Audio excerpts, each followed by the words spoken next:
of our time. Nyadligma.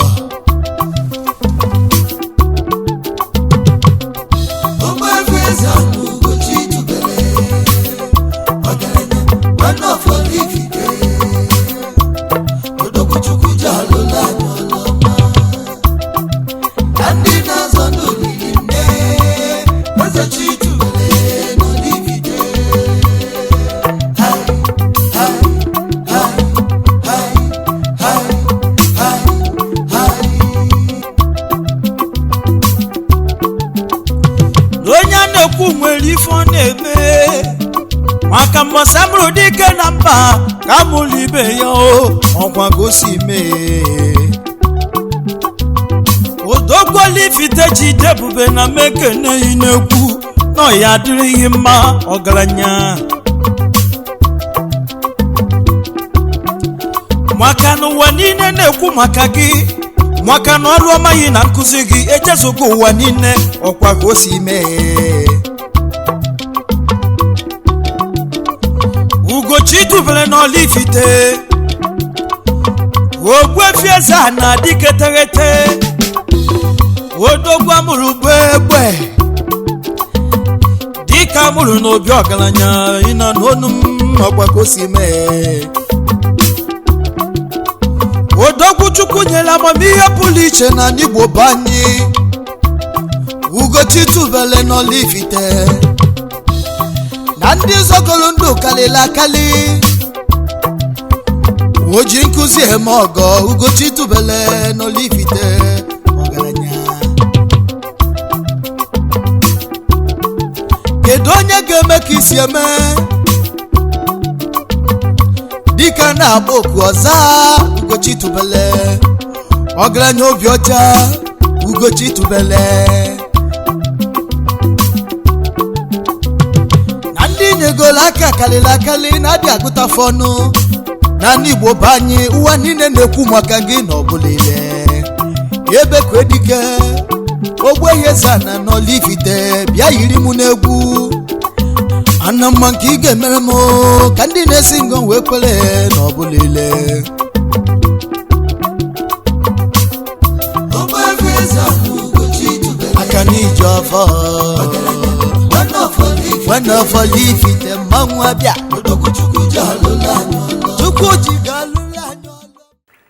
Good morning, viewers all over the world. Yes, Egwai Jibatata one of my followers.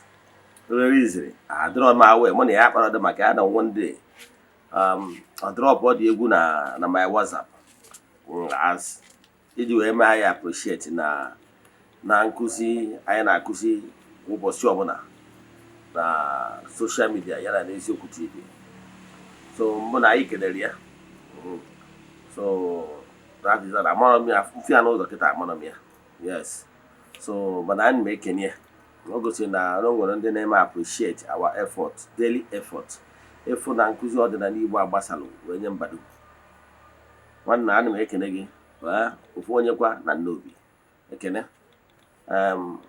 Was even the chance bia I kọwara ọha na eze ndị mmadụ marakwanụ aka mere nya bụ egwu mana for some of you that are seeing me for the first time kpọọ m Ogbuefi Eze-Ana Ugochitu na Oraifite ma ọ bụ kpọọ m Akajiugo abụ m onye isi nchụaja na Ugochitu ọdịnala temple. Yes, bụrụkwazi anyị na-agba afa mmiri emi ma rụkwazi ọrụ mmụọ dị iche iche. Abụkazi m onye isi nchụaja na ọdịnala Restoration Evangelical Mission bụrụkwa onye mgbasa ozi ọdịnala Igbo. So you can call me a priest or ọdịnala evangelist. I will answer.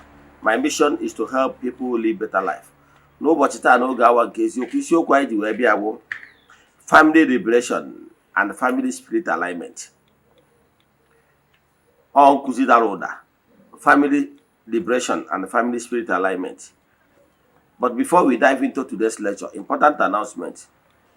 Echefuna, na the month of March, you can still join us in our group ritual for the month. Aja na achụ n'igwe. N'isi ụtụtụ a, ejegoro mba temple chụọ aja ka ọfọ kwubi okwu n'isi ndị niile sonyere anyị na aja nke ọnwa March a maka mbunye ịpụta ihe na nnwere onwe. We have lots of testimonies, but as you all know, we don't share testimonies on social media or even in the Eziokwu TV. You know why? It's not necessary, not why we are here, but I can tell you, na anyị malitere aja ayiri n'igwe a ihe karịgoro 3 years now. Yes, na anyị anaghị show ihe ọrụ na social media maka na nwere uru ọbara, mana anyị nwanne chụba aja maka na aja karịrị ọgwụ, ike dị na aja na-achụ n'igwe. Ọ bụrụ na ị chọrọ isonye na aja, ihe ị ga-eme we make token donation, forward ya 3 prayer requests anyị ga-edebe n'ọta na-achụ aja na-aga ọfọ na-ekwubi okwu n'isi oganye na ọnwa agwụ. Ọnwa gwụzie anyị jee na mmiri were ihe ọnụ na-eri only jee chụọ aja n'aha mmadụ niile, gaa na-akpọ ọkalete jee chụọ aja ihe mme n'aha mmadụ dum, gbagatazie na temple chụọ aja to entities of powers, jee n'ebe nchụaja gbuo ebulu mesara aka. Nwanne chụwakwa aja maka na aja karịrị ọgwụ. So ị nwere ike isonyere anyị ebe ọ bụla ị nọ. Ọnwa ajụjụ ị nwere na nkụzi ije ka ị nụta, ma ọ bụ na ị chọrọ ka agbalị gị afa mmiri emi, ma ọ bụ na ị chọrọ iso na aja a na-achụ kwa ọnwa ọbụla, chat me on WhatsApp 0805 78 37672. I repeat 0805 78 37672, ma ọkwanụ 0813 8243871. I repeat 0813 8243871. Let's now proceed. Yeah, ihe nchọrọ ịkọwa tata bụ November isiokwu anyị, family liberation and family spirit alignment.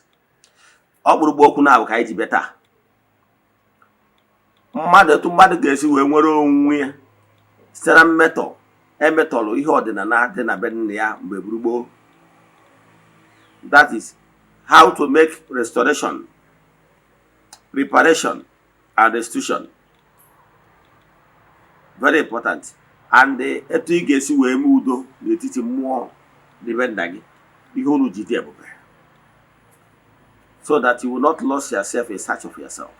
Enwere ihe mmadụ ji dị ebube, o nwere ihe ezinụlọ ọbụla ji wee dị ebube, o nwere ihe ọkpụtọrọ ọkpụ eji wee hiwe tọọ nta na ya bụ ezinụlọ mgbe ete aka.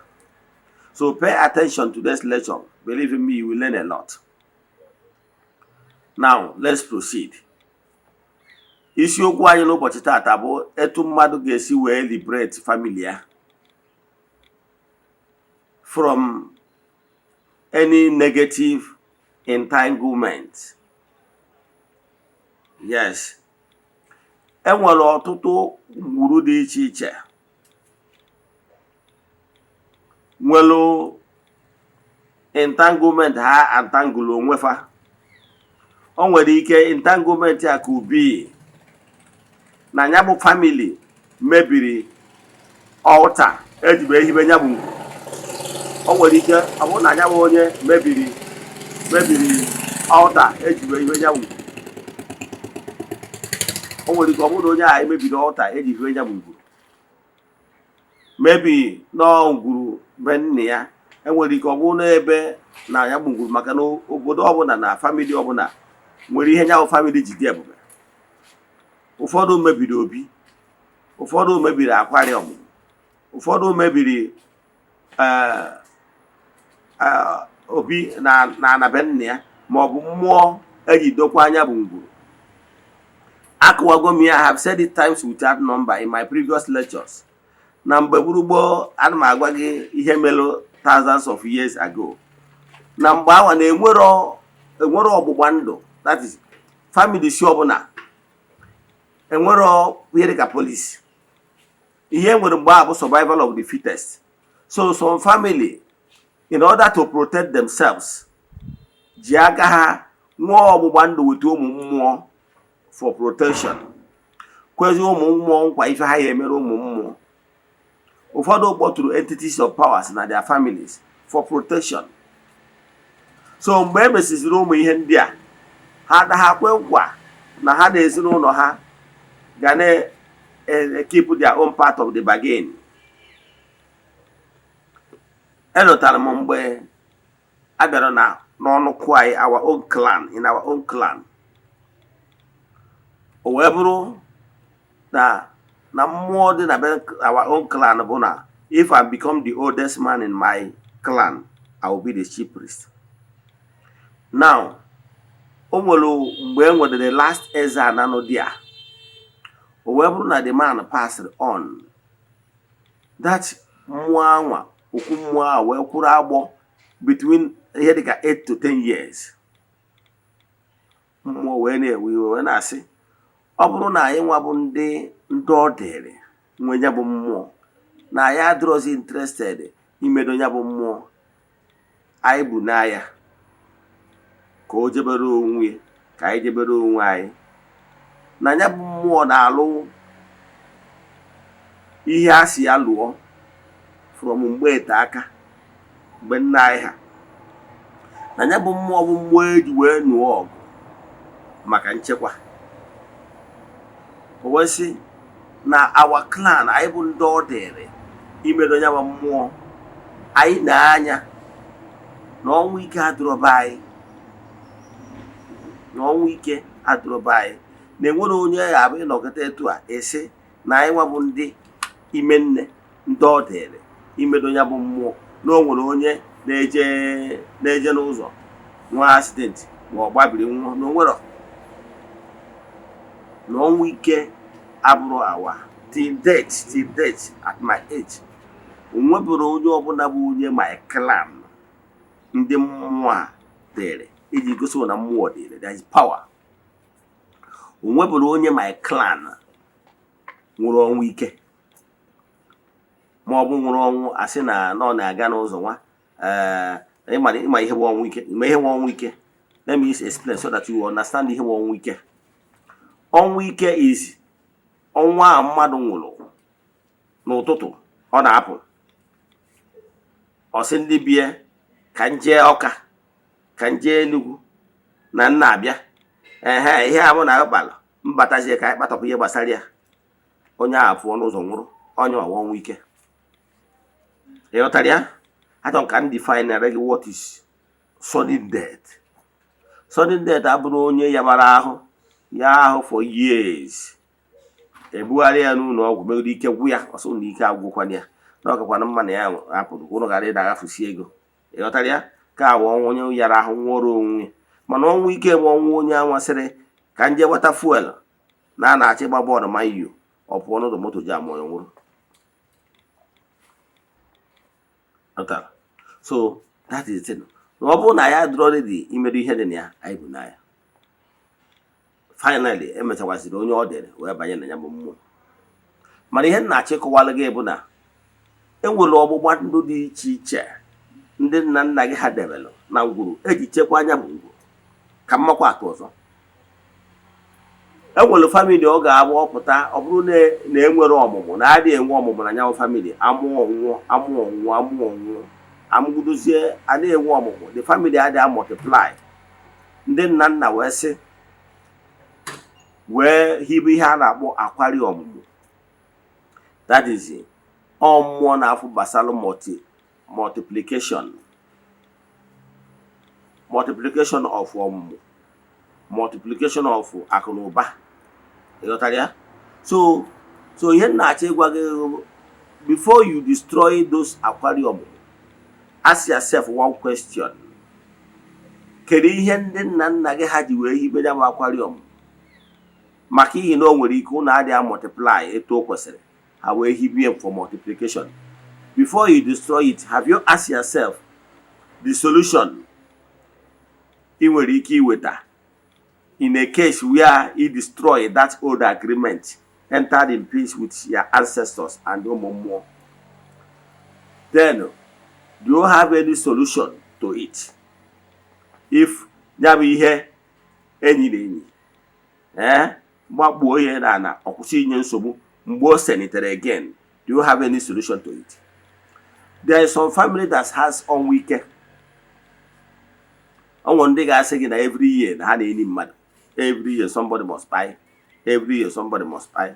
So when you destroy those family altars, eji wee mee ka ya bụ ihe wee kwụsị, do you have any solution to ensure that such a thing do not repeat itself again?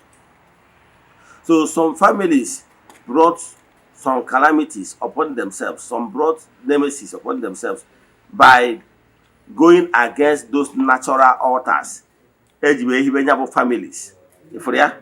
So ọ bụrụ na family unu so na family emebiri ya bụ ihe family ji dị ebube, mebie altar dị na ngwurube nna gị, o nwere ike marakwa na ya bụ altar emebiri nwere ike na-eme gịnị, na-enye nsogbu.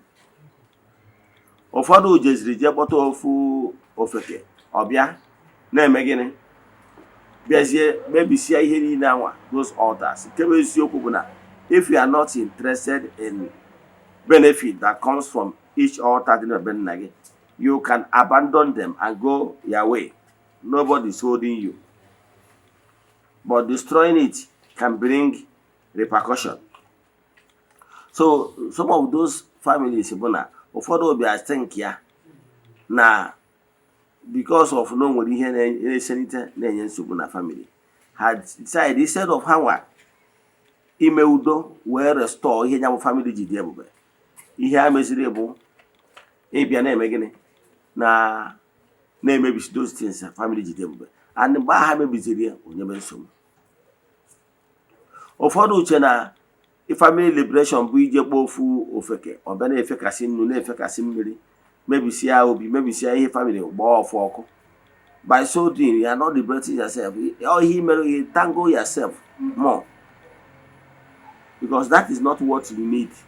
What you need is to make peace between ụmụ mmụọ na ebumnobi ndị nna nna gị ha, udo wee chia. So whenever you destroy it, because you are in creation, you are not permitted to destroy what you cannot create. If I get a problem. So ọ bụrụ na family unu so na family destroy ụdị altar dị etu a, o wee na-enye unu nsogbu ma unu mebiri ọfọ, bịa aga m enyere gị aka ka restore peace, because don't start a war that you cannot finish. Nke bụ eziokwu, you can never win the war against ụmụ mmụọ, ka bụ eziokwu. So that is one. I will help you to restore those family ji dị ebube. So mana enwere ọtụtụ family bụ na nsogbu dị na ya family because na enwere anger, anangwuru na ahụ ọkụ. Ihe anangwuru ji ahụ ọkụ bụ na o nwere nwaanyị bịara ije eji emegburu emewu, ma ọ bụ na akwara akwa, ma ọ bụ na o nwere nwa ọkpụ emewuru emewu wee mee ya akaja. Ụmụ ihe ndị a nwere ike ịbụ ihe na-eselitedo na-enye nsogbu. Maka some of you that na-doubt ike ọ dịkwa, akọrọ m ụnụ family emewuru nwaanyị bịara ije eji mewuo nwa ya, mgbe nwaanyị na-achị nwaanyị wee bụọ ọnụ si na mmewu emewuru ya na ezinụlọ na mewuo nwa ya, na nwere nwa ọbụla si na family ya jere ije dị ebe ọzọ ama emewu. Ọ ihe a ka o mejara family ahụ ekwubiri ụdị okwu anwa obute nyebe nsogbu. Ọ na-emesi nwa agbọghọbịa ọbụla tolitenu jee ije dị, o ruo na be di ya, ọ nọ some years ọ nwụrụ. O wee na-repeat, the first person na-eje gị ije dị ya na be di ya, mụọ ụmụ na-abụ ya bụ ahụ nwụrụ, ebunata n'ihe. After 3 years, another one na-edekwa ije eri ya akwa ahụ, ma budatakwa n'ihe. Mgbe nke ịtọ mekwasịrị, mgbe aka ụkwụ ji wee pụọ ha ọsọ. Then emesịa ya mee udo, trace ya the family emejọrọ nwafa, mee the normal ritual, emesi ihe niile a ọnwụkwụsị. So onye sị na ife adọrọ n'ụwa ma na ifubere ihe. So what am I saying? Ụdị ihe a na-eme because no nwere mmụọ na-ebini na-ele accusation against that family. Na-ele accusation against that family, na that family mere nke a, mana family a mere nke a, mana family a mere nke a. Ikwekwana ka o nwee mmụọ ọbụla na-agba ama wee gbagide ezinụlọ gị n'ihe unu mere. So what I'm telling you today is that the solution is not destroying all the artifacts, the altars in your ancestral home. No, it's not the solution. The solution is to do consultation, to know those altars, what are for the purpose. If the purpose is for the benefit of the family, what you have to do is to maintain it. Stand where your ancestors stopped. Some of these altars, what are you normally giving them? Some of them is just cooler, remembrance. So that is why if you go to other worlds, they don't joke with normal respect to their ancestors. Is it the Chinese people? Is it the Indian people? Is it the Japanese? They don't joke with their celebration of their ancestors, because nobody will love you more than your ancestors. Nobody, because you carry their DNA. Their blood runs in your vein, so they will always be there to listen to you and to hear your voice.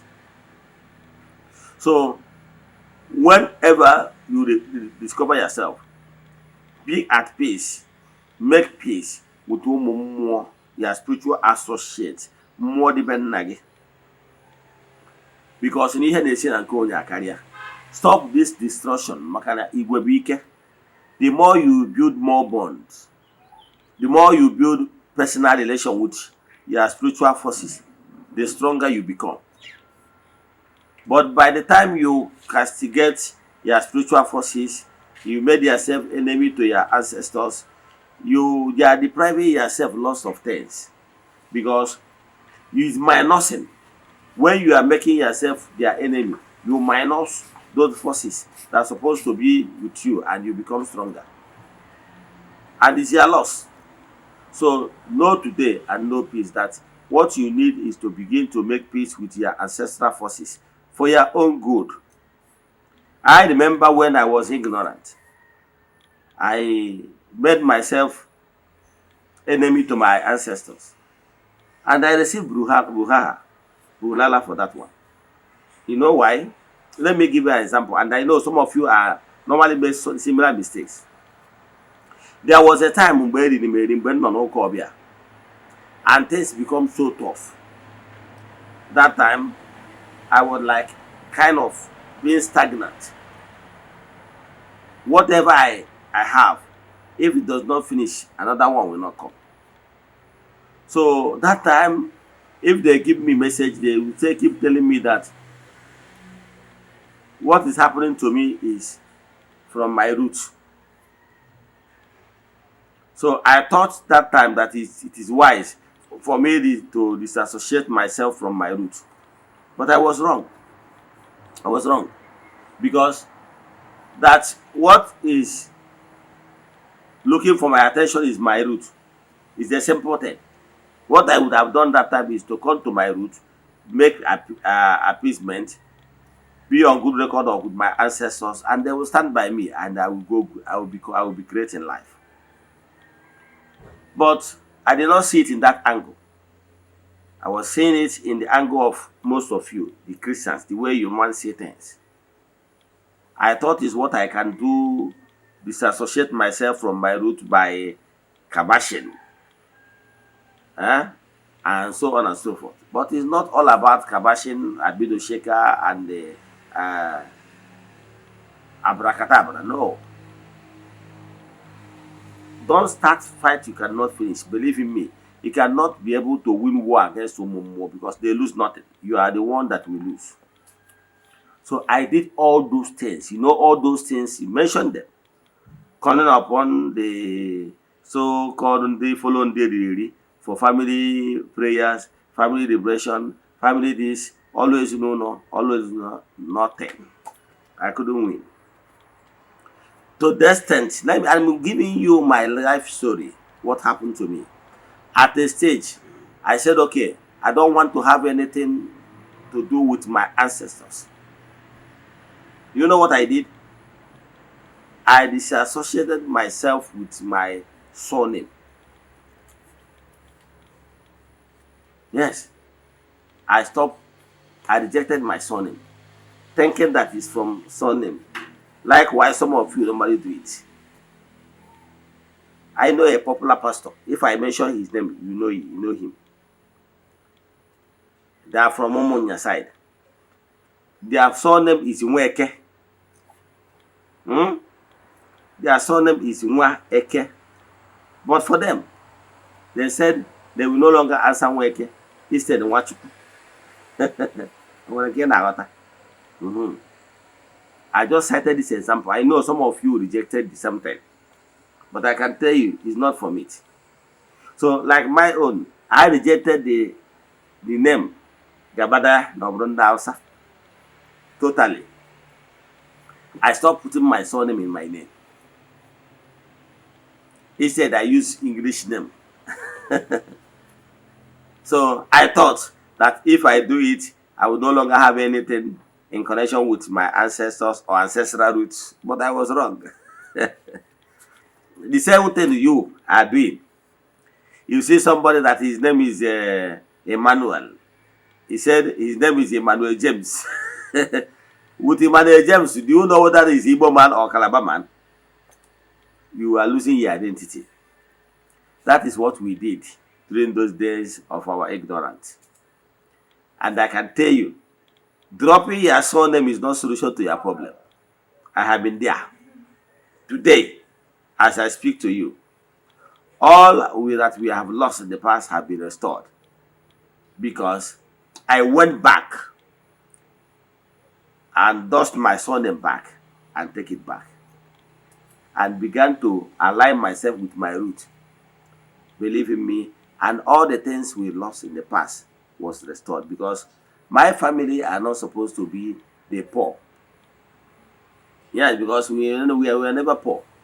My grandfather was a rich man. During those days, let me tell you why the characteristics of a rich man then. This man is a herbalist.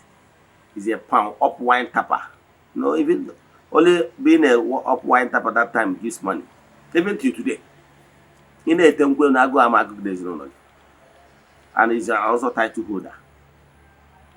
And to crown it all, he has enough money that he borrowed to people.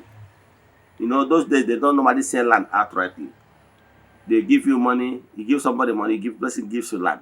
Whenever he pays, he collects his money, land back. And my grandfather has it many.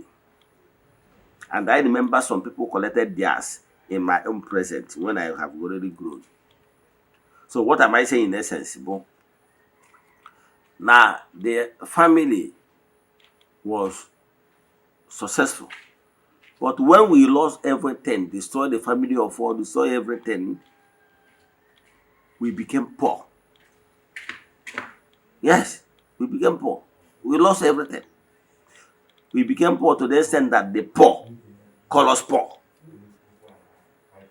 But today, everything has changed, because we started by restoring what we have lost past, for the family agreement. That's what I'm saying. So what am I telling you is this. Family liberation is not all about destroying family altars. Ask questions before you leave. Some people that follow the same path and destroy their family altars are in perpetual agony till death. Go and make your inquiry. So don't follow that path. If your family is one of those families that committed that abomination, come, I will help you to clean up the mess. Remember, you cannot win war with your mummo. Now, what I will advise you now, after restoring whatever you have lost in the past, begin to make amends. Begin to be at peace with your mummo. Begin to be at peace with your mummo. Begin to restore your indiche, your family spirit. Money now and then always born then now had you idea. Begin to restore them. And by aligning to them, I can tell you, by the time you begin to restore your four, by the time you start to begin to restore more, then your family gets. Let me give an example. Don't forget that the family ben na abu family ebe mere odida na mgbe etaka. Na nna mụtara nna abụ dibịa bụrụ onye chizuru echizi. Mana mgbe ọ nọrọsi, nna m bụzi onye ụka, onye eriri eri bataziri. Ihe niile family ji debube, like the of oji ọnụ agwa m bụrụ demse na eburu ihe niile ame gịnị tiekwafuo n'ọfịa. Mana mgbe o ji ya ka ihe a ebido nyeme nsogbu jesi ebe ọ bụ na ndị nwe ọfịa etinye gị ọkụ. To make the matter worse, na ngwurube na ịpịata na ngwuru ebe emere ihe ọdịnala ị ga-ama. Enwegasịrị ụmụ okwu ihe mmụọ gasị, ị ga-afụgasị mgbọrọgwụ ahịfịa dị iche iche eji wee lụgasị ọlụ dị iche iche mgbe ete aka. Na be nna anyị nwechara ngwu n'ihu na ngwu dị ya n'azụ na ngwu dị ya. Mana mgbe my father, because ndị ụka adịghị edebesi ụmụ ihe ndị a. Ụmụ ndị a esugidoro ọkụ sugudo ọkụ multiple times ka adịsọ na ha anwụ. Mana when I came back to Ọdịnala, I began to, the first thing I did is to call upon my ancestors and plead for them for mercy, that they should forgive on my behalf whatever wrong we have done out of ignorance because of Lady. I begin with appeasement. I begin with restitution. So when I replace the offer, I begin to make amends, and I call upon them, or my ancestors, no more and they back to the last. First of all, the first move I did is to build a obi befitting one for them. Then I begin to play with them that they should come back and start by me, because without them I can do nothing. That my mission and my calling to be an evangelist.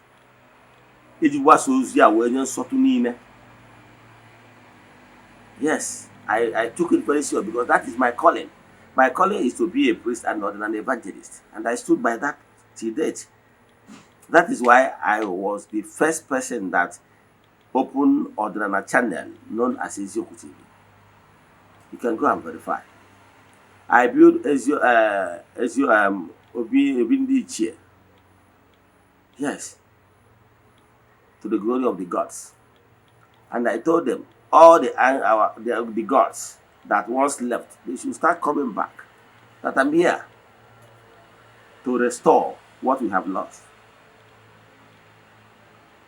So immediately I began to do the appeasement. Most of them begin to return. And more are still coming. Yes, from here to our stream, more are still coming back to work with us. So what am I saying? By the time we begin to do restitution, some of the amendments and restitution will return whatever your family have lost. Is it material? Is it material things? Is it the powers? Is it good life that follows your family? All of them must be returned. Because here may go no talk about here. Once there is peace, there is hope. So my advice today, you that are under the influence of my voice, if your family or you yourself is part of people that desecrated Ọdịnala spirituality, destroy the altars that made their family tick, begin today to fix them back. I can assure you, by the time you fix those things back, whatever that is your needs will be restored. Now, I can tell you, after restoring all those things, begin to make peace with them. I can tell you, unless if his family where their grandfather committed evil with evil charm. Evil charm is different. Evil spirituality is different. We can help you to destroy any evil charm. Yes. So, but I know there's some few families that their grandfather or great-grandfather committed evil wicked charms. Those ones can be destroyed. But those families that have the gods of their land, they are not evil. You make peace with them because you need their backing in order to be successful. And those point for war with whom then always ball because you can never win. This gross material is their domain. And if you decide to make yourself their enemy, you lose full time. So let me stop here. If you have any question in today's lecture, money talk about our family. Chat on WhatsApp 0805 7837672. I repeat 0805 7837672. Or 0813 8243 871. I repeat 0813 8243 871. See you tomorrow. No one case you may the blessings of Chukwu be with you all. May you be favored. May you be protected. Now Chukwu kept me in the case in Akia. Can I share according to the no one case?